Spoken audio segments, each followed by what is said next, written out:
I'm a neurologist at Neuroscience Institute, and I'm also a director of the Headache Center. I started having this pain on the back, and the pain kind of like going through the neck too, and it was constant. I told one of my nurses, having this headache, and sometimes it would be pounding. It was only on one side.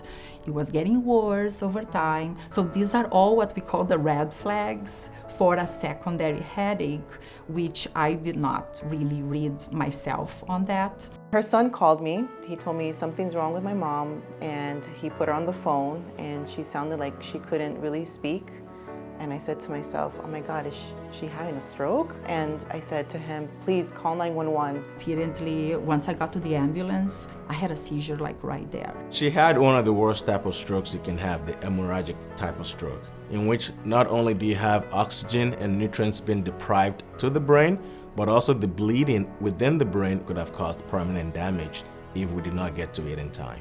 We were not sure if she was going to be able to recover with the amount of stroke she had. We initially started off by treating her with medications to help relieve the pressure, and then we went into action with a thrombectomy to physically remove the clot from the brain. I have colleagues that are patients, but I've never performed minimally invasive brain surgery on one of my colleagues before.